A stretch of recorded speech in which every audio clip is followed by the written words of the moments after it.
Okay. Uh, Hello, folks. Hopefully, we're now live in the TEFL Development Hub, and it's another Thursday session. And today I'm joined by Boelo van der Poel, and we're going to be chatting about teaching English to people with dyslexia. So, first of all, Boelo, thanks for joining us. I know you're joining us from an airport.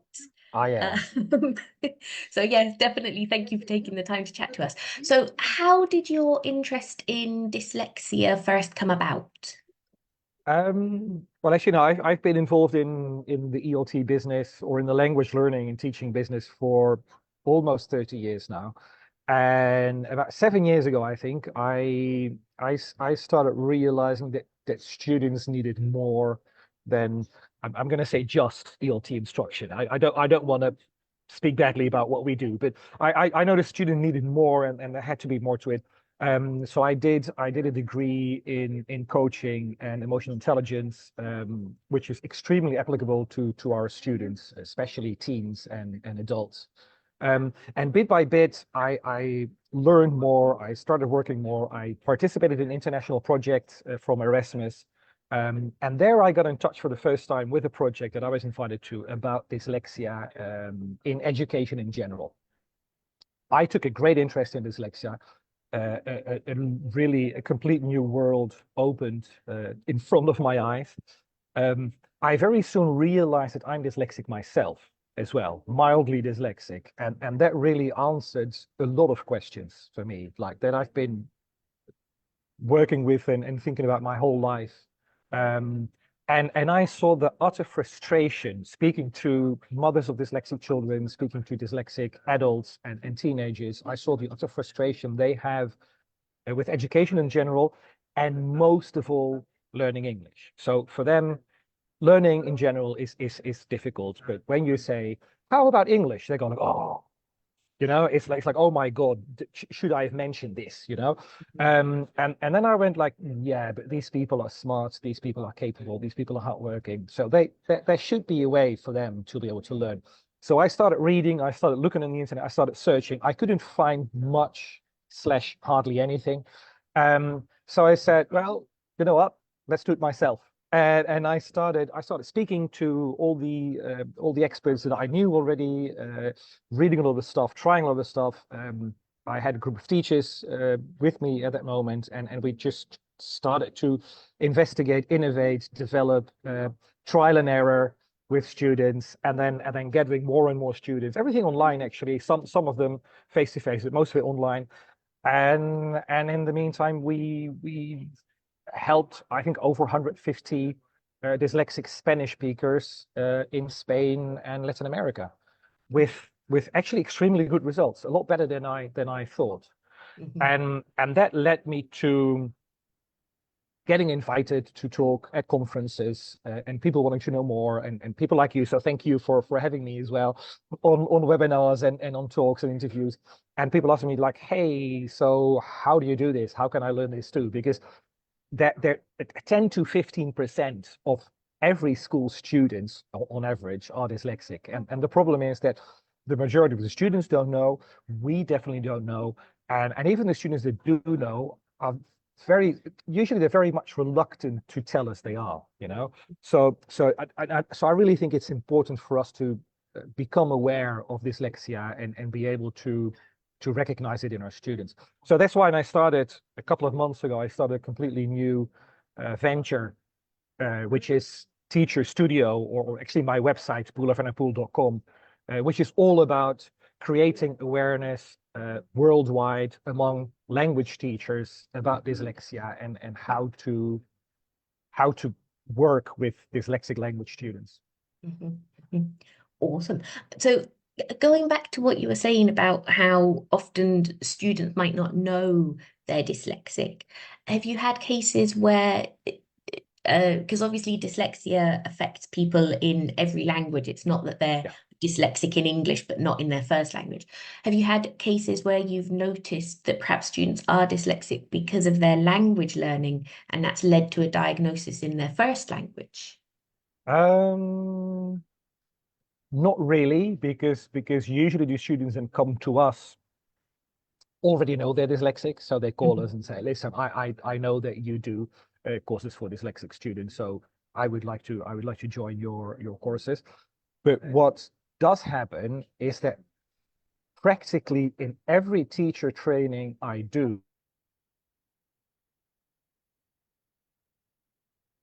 Oh, we might have lost you for a second there, Bulo. Hopefully you're coming back. Uh, whilst we're just waiting for Bulo to reconnect, I've shared his website on on the comments. Um, oh, yes, am I back? yes, you're back. Yes, yes. Yeah. Okay, wonderful. Yes, yes. I could hear you. I could hear you. You were frozen. I could still hear you. But anyway, okay. So yeah, you share my website on the chat, whatever. But anyway, as you were saying, as I was saying, what I have noticed, and sorry about the internet connection. This is Casablanca Airport, so it's yeah. I apologize for this. Um, what I have seen, and this has been amazing. So almost every time I do a talk at a conference for language teachers, or I do one of my trainings for language teachers, afterwards, because this is about this a lot about dyslexia awareness and how to recognize dyslexia in your students. Afterwards, people come up to me and go like, "Oh my God, I think my nephew, father, brother, whatever, spouse is dyslexic." And and a couple of months ago, it was even I thought it was really beautiful. I was in an IH conference for young learners, and after my talk, two teachers came up to me from Germany, and they said that during my this was just 45 minutes. So during the 45 minutes, at one point they looked at each other, and they said the name of the student, and they were like, "Oh my God, this student's been with us for, I don't know, 2, 3 years. We know there was something going on with this student, but we didn't know what it was, and he didn't know what it was." And you just described that student, you know. So for me, that's the beauty of teachers being able to go like, "Oh my God, yeah, this student, that student." Now I so for me, it was like the aha moment that I said like, now I know why I take longer to read a page. Now I know why I have to reread some things. Now I know why I am so slow in writing. Now I know why I can't understand grammar. Mm-hmm. And that's when I went like, hey, but if I can't understand grammar, how on earth have I learned languages? And this is when I started investigating this and going like, yeah, no, it is very, as the title says, yes, you can learn languages in general, despite of, or maybe even thanks to your dyslexia. So, I mean, obviously, teachers who go into ELT, we are generally the typical jack of all trades, master of none, and we don't have that support when we're in our initial training and possibly even when we get into our first jobs of knowing about specific learning difficulties. So, what sort of things can teachers look out for? You've mentioned kind of reading slower, rereading pages, writing more slowly. Is there anything else that teachers should be aware of? Yeah, well, there's a lot actually. There's a whole list that you could look out for. Um, and I do this in my trainings as well. The whole recognizing and understanding dyslexia. But I always say that for me the biggest red flag. So like this is like, oh yeah, okay, this is very likely to be dyslexia. Is when you have the typical students that when you ask the student a verbal, like an oral question, verbal question, yeah. For instance, you say, "Tell me something about your hobby," yeah, and verbally, that student can come up with a very long, very beautiful explanation. He can talk about, or she can talk about their hobby for, I don't know, 5, 10 minutes. Um, Good grammar, very advanced vocabulary, very eloquent. So you go like, oh my God, beautiful what she just did. Yeah, I should have almost recorded this, and kept it, just in the bad moments and look at the back and oh yeah, my students can do this. And then next class, you ask the same student to write about their hobby. Yeah. Um, and you say, write something about your hobby. And what they produce is a lot less than they produced the first time. It's like one, maximum 2 paragraphs. Um,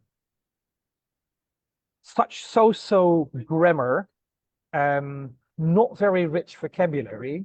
So what you see is a big gap between what they can produce orally and what they can work with orally and what they can do in reading and writing as well, but most of all in that case writing. If you see there's a big gap, then you can go like, yeah, this might. I'm not saying this might be dyslexia, because as teachers in general, and more of all language teachers who see our students maybe twice a week, and for an hour. So it's not that you spend the whole day with them for the whole year. It's not our job to assess students. Um, but we can recognize it. We can screen for it in our classrooms. And we can say like, oh, I think those two students or those students might be at risk for dyslexia or even ADHD as well. So Yeah, because I was looking at your This is English, the website that you've got for your online courses for yeah, dyslexia. that's what I did. Yeah. Yeah. Mm. And one of the questions was, I think somebody asked, is dyslexia often associated with kind of ADHD and things like that? Yeah. Yeah. Yeah. Yeah, it is. So This is English is a project that I did. I left the This is English team in September. Now I do this, the Boelo van der Poel Teacher Studio project. And yes, there is a very high level of comorbidity between dyslexia and other special educational needs, like ADHD, like dyscalculia as well, like dysgraphia as well. So usually if you're able to cater for a dyslexic student, um, you're very likely to also cover other special educational needs. Because also I've heard of studies that research that says that when you look at special educational needs classes in general in schools, um, more than half of those cases, and even more than 75% of those cases are dyslexic, or at least dyslexic. So it might be dyslexia and ADHD, dyslexia and dyscalculia, etc. So yeah. Mm. And going on to the topic of materials and making things accessible, one of the things that I love about inclusivity is that it doesn't disadvantage the other students. It makes things better for everyone. What are some factors that teachers can take into consideration when preparing their materials? I would say probably the first and easiest thing to do is to adjust how you adjust. First of all, adjust the amount of written material that you make. So don't write too much, Um, Also, when you do produce written material, make sure it's on a dyslexia-friendly font. It doesn't have to be a super dyslexia-friendly font that you can find online, but usually Verdana or Arial are easy to read, easier to read, much more than the serif fonts like Times New Roman that's with the little tails. Oh God, it's too difficult to read. Make sure you put a 1.5 spacing between line space. Make sure you don't use too small font, 12 to 14. Sometimes I think it's Cambridge that does accommodations, and I think they sometimes give you like 18 or 20, and you go like, I'm not visually impaired. I'm dyslexic. It's not the eyes, it's the brain that goes behind it. But anyway, don't use too much cursive, or if possible, not at all. Underlining, not a good thing. So if you want to highlight something, either give it a different color or make it bold, or both, bold and different color. Break the text up in paragraphs. I think this is even the most important thing. For me personally, it's very difficult to write a text where everything is stuck together. These research papers. For my work, I read a lot of research papers now. And I hate it because everything's stuck together in two columns on one page. And then I read, and then I look away to think about it, and then I go back to the page or write something. I go back to the page and I go like, where the hell was I? And I'm even capable of reading something, and after like 3 lines, realizing that I had already read that before. Right? Mm-hmm. Oh, damn, I think I read it before. Where was I? So, so break it up in paragraphs as much as possible. Um, and when you give exercises and when you make exams, don't put too many questions on the same page. If possible, and even if possible, especially when it's online or when you put it on a screen, 1 question per page, Wow, really? 1 question at a time. Yeah, if it's too many questions, it's the eye thing, it's the focus thing, that Mm-hmm. they get lost. They can they literally they can look at question number 1 and look at answer 2C. Mm-hmm. So and they can go like, that doesn't go with question number 1, and then get confused. So um, it's not a dyslexia is not a it's not a cognitive problem. Mm-hmm. It's how the brain processes certain information that it receives, certain inputs. So it's how the brain processes written information that it receives. And therefore we have to make it easy for these students to process that information. That's what we have to do. And I would even say to teachers, if you have a 10 question exercise, for instance, and you know that you're neurotypical, so the other students um, can do the 10 exercises, and you do have 1 or 2 dyslexics in your class, ask them to do the even or the uneven ones. You can say, you do the uneven ones, and when you're finished and there's time left, you can do the even ones as well. You Mm-hmm. know?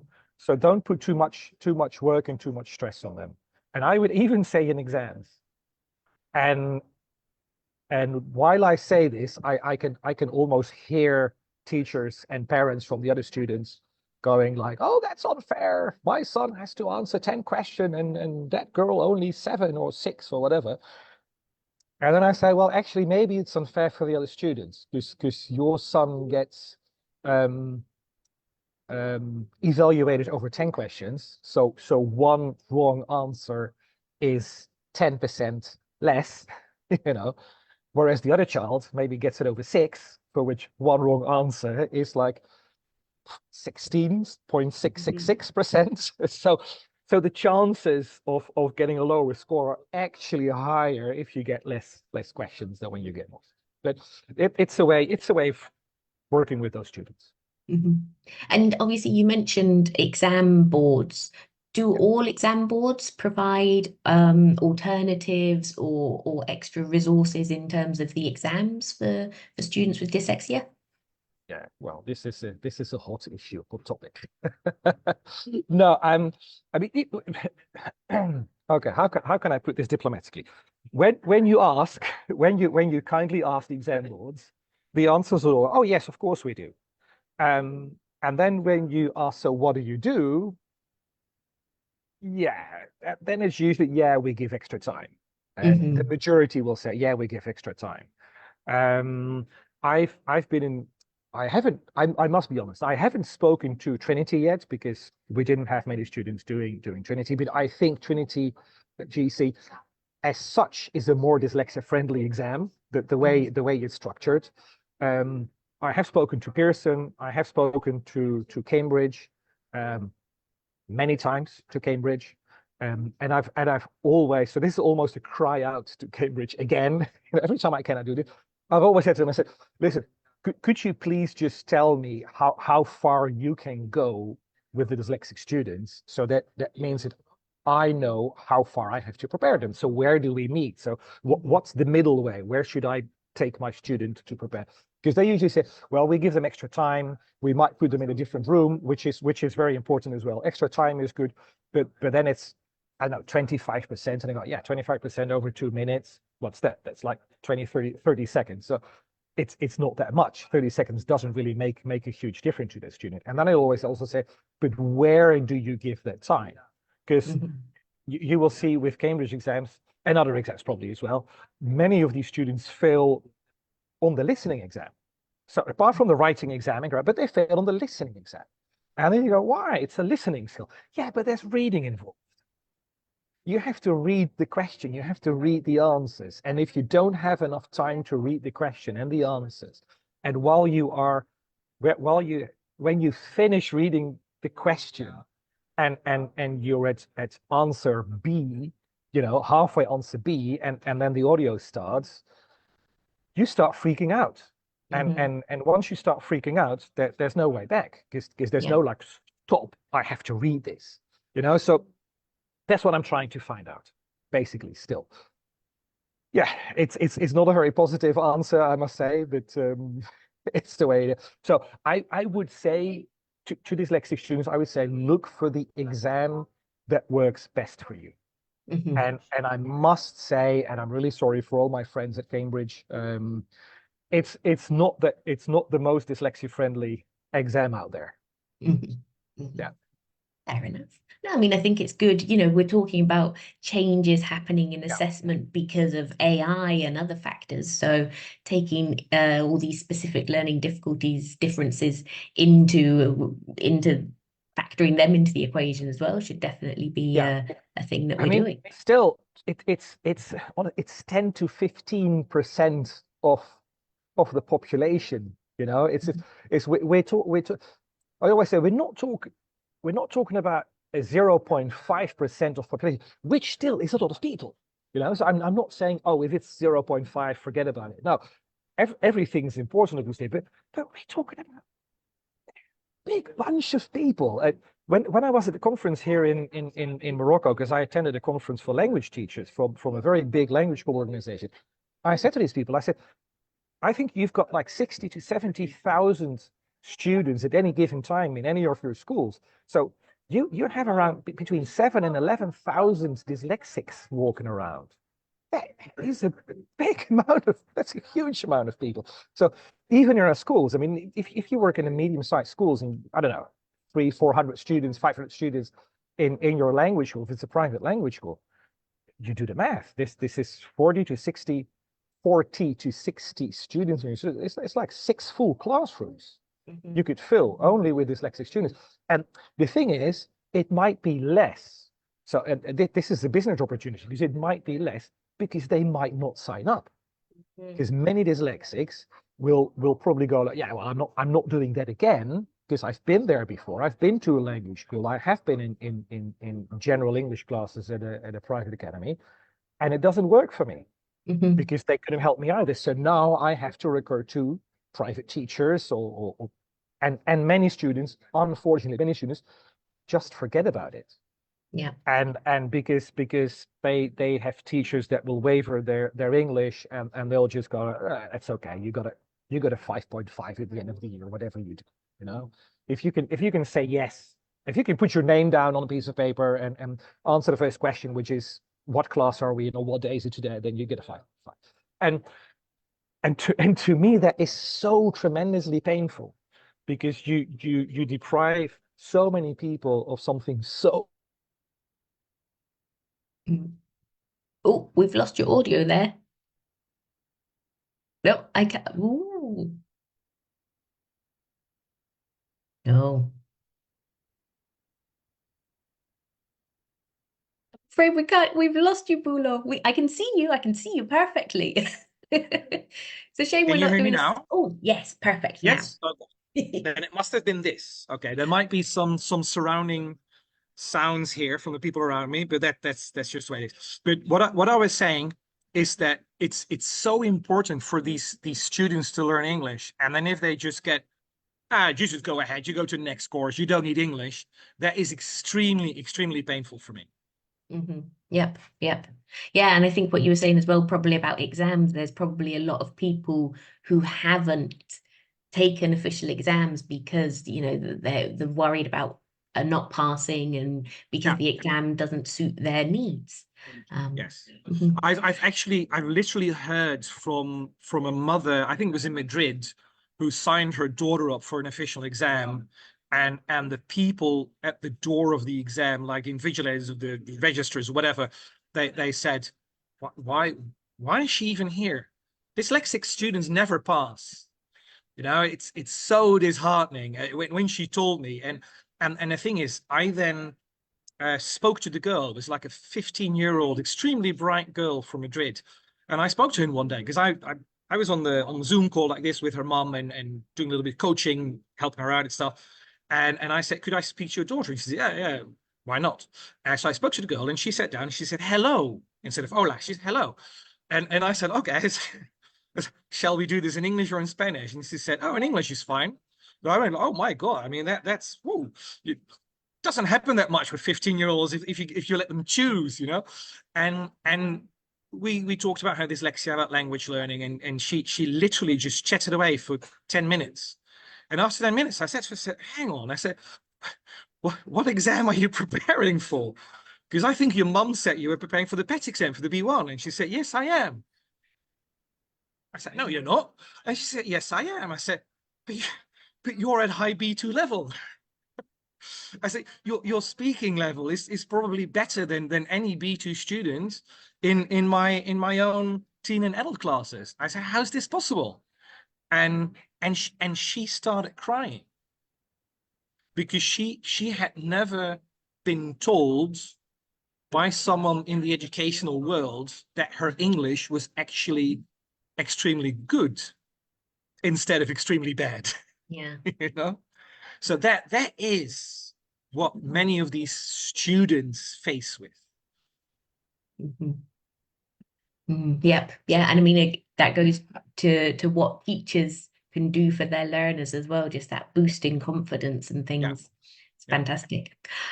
So I know you're going to be heading off to get your flight soon, but before we finish, do you want to tell us a little bit about the training that you do? I know you've got a course starting tomorrow. Yes, yeah. I do online training via Zoom, usually with better connection from my side, because I do this from home with very fibrous speed and all that stuff. So I'm back home tomorrow. I do this in small groups, usually maximum 10 people. And we cover understanding dyslexia, which is extremely important, that people understand what it is. So that will also make you capable of then catering better for these students, feeling what dyslexia feels like a little bit, so you understand their frustration as well, know what it can do to society, to understand how important this actually is, how to recognize it in your students. Again, not assessing students. I'm not an assessor myself, so but I know how to recognize dyslexia, and there's easy ways to do this. And of course, how to adopt strategies for your dyslexic students in class. And the beauty is that whatever you do with your dyslexic students also works with the other students. So there's nothing that you do for your dyslexics that doesn't work for it. It's usually actually even beneficial for the other students as well. How to adapt your materials, how to adapt your exams, and also how to communicate. So how to communicate about dyslexia with your students, with the parents, with the other students in class, how to avoid bullying maybe in class, how can you bring this up in the classroom without being too hard on the subject. And it's a 6-hour course. It's usually 2 Fridays, 3 hours per day.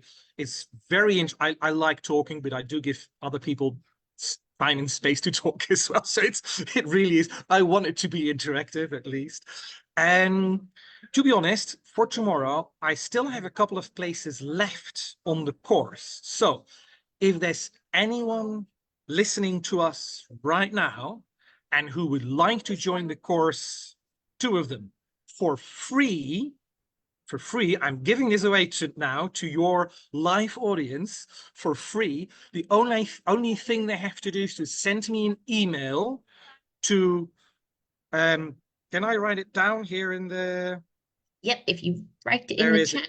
Right? I'll I need my glasses for this. I don't like to wear that much, but I'm gonna write it in the chat. It's Boelo at teacherstudio.es. And there you go. So 2 spots for any teachers who would like to join tomorrow and next week Friday from 10 to 1 online. Now, I might not respond to your email immediately because, as you know, I'm in Casablanca right now and I'm going to fly back to Malaga. But if I don't, I will definitely respond this afternoon or this evening with all the details. And this is what I do because really I was yesterday at the conference in Casablanca. It was this amazing resilience coach was there, a really great Moroccan guy that I met there.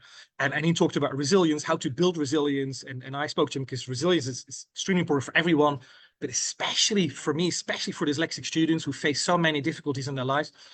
And he asked about purpose in life. It's so important to have purpose in life. And I know teachers, we all have a purpose in life, you know. And he said, what's your purpose? And I said, well, my purpose is helping teachers to help their dyslexic students.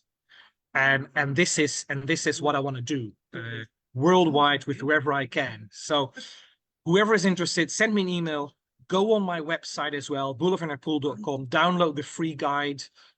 Look me up on Instagram. I put 2 videos up each week, usually with tips and insights and inspirations from dyslexia. And hopefully we can all start helping these students more and more. Fantastic. Well, thank you so much, Boelo, for taking the time to chat to us this morning from Casablanca Airport. Thank you. It's been absolutely great, a really interesting chat. And yep, definitely I've shared the link to the ebook, which is on Boelo's page. So yep, and reach out to anyone if you have any other questions about helping students with dyslexia. And Boelo's in the group, so he'll be able to answer. Great. Well, have a safe trip home, Boelo, and Thank see you. you again sometime soon. See you. Bye-bye.